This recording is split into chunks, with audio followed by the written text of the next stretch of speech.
Hello, YNABers. My name is Jesse Meekum, and this is podcast number 347 for YNAB, where we teach you 4 rules to help you stop living paycheck to paycheck, get out of debt, and save more money. At the end of the day, we want you to gain more control by increased awareness through just 4 rules. Give every dollar a job. Embrace your true expenses. Roll with the punches that life gives. And finally, age your money. Step away from the financial edge a little bit. Today I want to talk about the subscription scourge, of which YNAB may or may not be a part. It depends on if you find value in it or not. Everything's moving towards subscription. YNAB did a few years ago as well, to the chagrin of some and to not the delight, but to the acceptance of others, I would say. It's been a positive for us economically because we've been able to build on the platform extensively, far, far more than we could have before. We're able to plan better. We're able to be more aggressive in our hiring. All those things are great. However, you are a consumer, and when you hear that a business is moving to a subscription, your first thought should be, of course, why? And could I avoid it? All those things.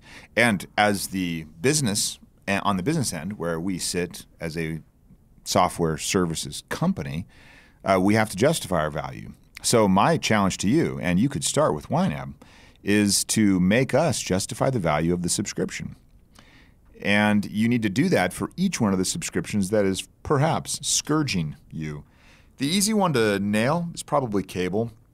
Most people have cut the cord. You can look up cut the cord, find all sorts of tactics on how to do it. It's, I feel, almost old news at this point to cut the cable, although I'm amazed at some people that still say, hey, we saved $150 a month just by getting rid of cable. We never watched it anyway. I feel like they were late to the party. People have been doing that for a while. But just take a look at your recurring expenses. And one of our designers, Andrea, she was surprised. She came on board at YNAB just a little while ago. Well, months ago now at this point, but we'd say that's still just a little while. And she just said she was surprised as she reviewed her expenses. She was surprised to see how many subscriptions there are and just how much each little one adds up.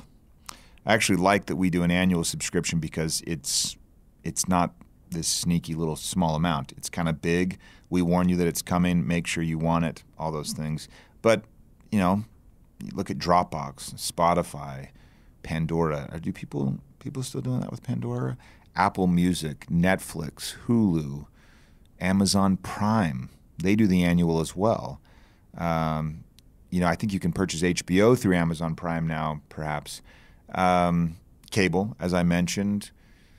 Any other little kind of one-off software purchases? Maybe you've subscribed to Microsoft Office and you only use it a few times a month. Maybe you could look at the Open Office alternative. Maybe you could review your Xbox subscriptions and all of the charges that are happening from your teenagers and look at those a little more closely. Maybe you could review anything from Adobe and software there. Or, this is probably the most useful. If you're on an iPhone, follow along with me. This is hard, actually, because Apple buries it. I feel like they bury it on purpose, and it's not cool. But go to Settings, and then right at the top, you'll have probably a picture of you, and it'll say your name, and it'll say, like, for me, it says Jesse Meekum, Apple ID, iCloud, iTunes, and App Store. You tap on that because that's where you're supposed to tap, not because it would make any sense. Then you tap on, let me see if I can remember this, iTunes and App Store. It's the second section of buttons, middle one, iTunes and App Store. You tap on that. Then, this is the part that kills me.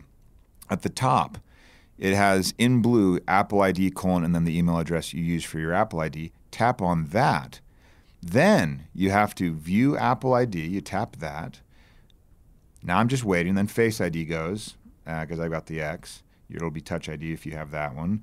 Then you're at your account settings. You got the little done button. Don't tap that because we're not finished. If you have a tall screen, you might be able to see at the very bottom called subscriptions, or you just scroll up a little bit or swipe up and tap on subscriptions. Wait for it. Still waiting. And then I've got it. I've got my active subscriptions and I've got my expired subscriptions. Here we are. I've got Brainscape here. Great flashcard app. No longer using it. My next billing date is February 14th of 2019. I don't want to subscribe to that anymore. I like Brainscape, but I'm just not using it at all. So unless I come back to it, I'm going to go ahead and cancel. So I tap on Brainscape. I tap on cancel subscription. I tap confirm. Waiting. Okay, done. Now I know that Brainscape, great company, great app, phenomenal app. I'm not at all knocking them. That they are not going to auto charge me next February. Going back again. Duolingo, not using that one anymore. Same reason, because I gave up on my Japanese studying for the time being. I lost steam. I'll be honest, everybody. It was a good run. Okay. Duolingo. Oh, I am already unsubscribed to Duolingo, so there was no cancel on that one. It will end when it ends. And I've got, okay, actually, yeah, I'm good to go now. All of them are going to expire, and I'm all set. So there you go. Apple's made it super easy for you to cancel your subscriptions. Just kidding. They do that on purpose, and it's lame. We actually, in support, we walk people through that all the time. Here's how you cancel your YNAB subscription, which is fine. And also maybe review your others, because there are a ton in there. And a lot of times you just get caught on your heels and you get charged for something you forgot you signed up for, which is lame.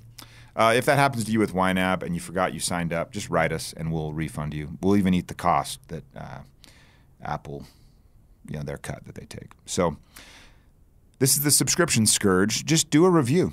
Do a quick scan, like just pull up your bank account. Don't even pull up YNAB, just pull up your bank account and just scan down each of them and just say, okay, do I really want this? Do I really want this? Cancel them, and then if you really want it, resubscribe later.